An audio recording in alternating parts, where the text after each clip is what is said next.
बिस्मिल्लाहिर्रहमानिर्रहीम। अस्सलामु अलैकुम वरहमतुल्लाहि वबरकातुहू। दोस्तों, उम्मीद करता हूँ आप तमाम अहबाब खैर आफियत से होंगे। कुदरत की अता करदा नेमतों को दोनों हाथों से समेट रहे होंगे। सामीन गिरामी, आज की इस वीडियो में हम बात करेंगे शब बारात के मुतालिक। शब बारात की फ़जीलत आया कुतुब अहादीस में साबित है या नहीं है, और शब बारात में जो अमाल किए जाते हैं, जो अमाल बयान किए जाते हैं, उनका कहीं से कोई ज़िक्र, उनका कहीं से कोई सबूत मिलता है या नहीं मिलता। उलमाए कराम ने ये बयान फरमाया है कि 10 सहाबा कराम ऐसे हैं जिनसे शब बारात की फ़जीलत के मुतालिक रवायात मिलती हैं। जी हाँ, 10 सहाबा कराम से शब बारात की फ़जीलत के मुतालिक रवायात मिलती हैं। सबसे पहले अगर बात करें शब बारात की फ़जीलत के मुतालिक, तो इस बारे में यह कहना बिल्कुल दुरुस्त नहीं है कि शब बारात की फ़जीलत कुतुब अहादीस से साबित नहीं है। जी हाँ, वक़्त के शेखुल इस्लाम हज़रत मौलाना मुफ्ती तकी उस्मानी हफ़िज़हुल्लाह ताला का ये मौक़िफ़ है कि शब बारात ये है कि 10 सहाबा कराम रज़वानुल्लाहि ताला अलैहिम अजमाइन से शब बारात की फ़जीलत के मुतालिक अहादीस मिलती हैं। जी हाँ, 10 सहाबा कराम ऐसे हैं जो शब बारात की फ़जीलत के मुतालिक अहादीस रिवायत करते हैं। लेकिन उलमा कराम ने ये कहा है कि इन 10 की 10 रिवायात में ज़ोफ़ पाया जाता है। जी हाँ, इनकी सनद के अंदर ज़ोफ़ पाया जाता है, जिसकी बिना पर बाज़ उलमा कराम शब बारात की फ़जीलत को बिल्कुल बेअसल करार देते हैं। लेकिन हज़रात मुहद्दिसीन और फ़ुक़हा कराम का ये फ़ैसला है कि अगर एक रिवायत ऐसी हो कि जिसकी सनद में कमज़ोरी हो और इसकी तायीद कुछ बाज़ दूसरी रिवायात भी कर रही हों, तो उस सनद के अंदर जो कमज़ोरी है वो दूर हो जाती है।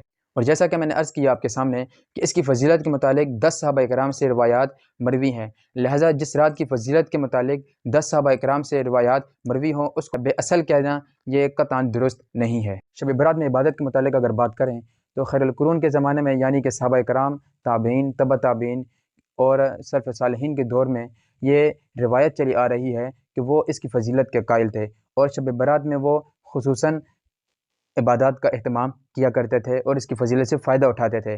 सामीन गिरामी, जब सहाबा कराम, ताबीन, तबा ताबीन इसकी फ़जीलत से फ़ायदा उठा रहे हैं और इस रात में इबादत कर रहे हैं, तो इसको बिल्कुल बेअसल कह देना ये दुरुस्त कतई नहीं हो सकता। सामीन गिरामी, अगर बात करें इसमें कि शब बारात के अंदर एक खुसूसी तौर पर जो नमाज़ पढ़ी जाती है, खुसूसी तौर पर जो नमाज़ पढ़ने का कहा जाता है कि इस तरह नमाज़ पढ़नी चाहिए, इतनी बार ये सूरत पढ़नी चाहिए, इतनी बार ये तस्बीहात पढ़नी चाहिए और उसका लुज़ूम किया जाता है, ये बिल्कुल दुरुस्त नहीं है। नफली इबादत की अगर बात की जाए तो आप जितनी चाहें नफली इबादत कर सकते हैं। तस्बीहात की बात की जाए, जो चाहें आप पढ़ सकते हैं, तस्बीहात कर सकते हैं, अल्लाह ताला की वहदानियत को बयान कर सकते हैं, अल्लाह ताला का ज़िक्र कर सकते हैं। इसमें कोई खुसूसी तौर पर ये नहीं है कि आप यही तस्बीह पढ़ें, आप यही सूरत बार-बार पढ़ें, इतनी बार ये सूरत पढ़ें, इसकी कहीं भी कोई कैद नहीं है।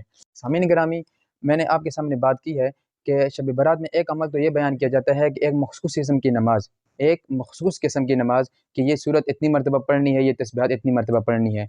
और दूसरी बात जो ज़िक्र की जाती है, दूसरा जो अमल ज़िक्र किया जाता है वो ये है कि शब बारात में कब्रिस्तान का चक्कर लगाना, और वो इसको इससे साबित करते हैं कि नबी अलैहिस्सलातु वस्सलाम शब बारात में जन्नतुल बकी यानी कि कब्रिस्तान में गए थे और नबी अलैहिस्सलाम अपनी ज़िंदगी में सिर्फ़ एक मरतबा गए थे। ये बात यहाँ पर काबिल गौर है और याद रखने की है कि नबी अलैहिस्सलातु वस्सलाम अपनी ज़िंदगी में सिर्फ़ एक मरतबा शब बारात को कब्रिस्तान में गए थे।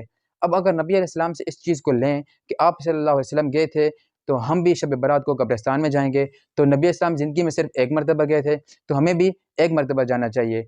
हज़रत मुफ्ती तकी उस्मानी साहब हफ़िज़हुल्लाह ताला अपने वालिद गिरामी मुफ्ती शफ़ी साहब से ये नक़ल फ़रमाते हैं।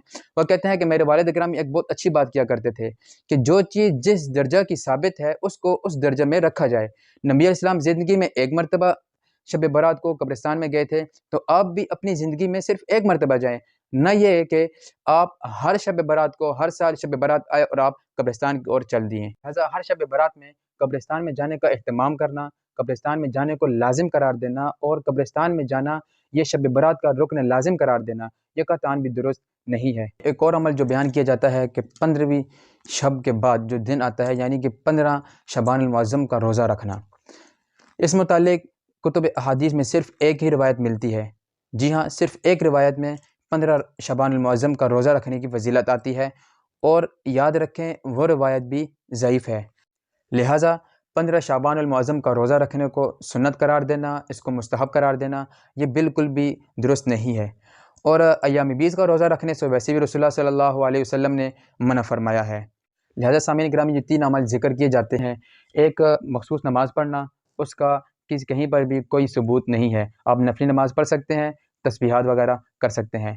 دوسری چیز، قبرستان میں جانا۔ قبرستان نبی علیہ السلام زندگی میں ایک مرتبہ گئے ہیں، آپ نبی علیہ السلام کے عمل کو دہراتے ہوئے زندگی میں ایک مرتبہ چلے جائیں، بار بار اس کو لازم قرار دینا درست نہیں ہے۔ اور تیسری چیز، 15 شعبان کا روزہ رکھنا، اور 15 شعبان کے روزے کی فضیلت جو آئی ہے وہ میں نے آپ کے سامنے بیان فرما دی ہے، وہ کس حد تک ہے۔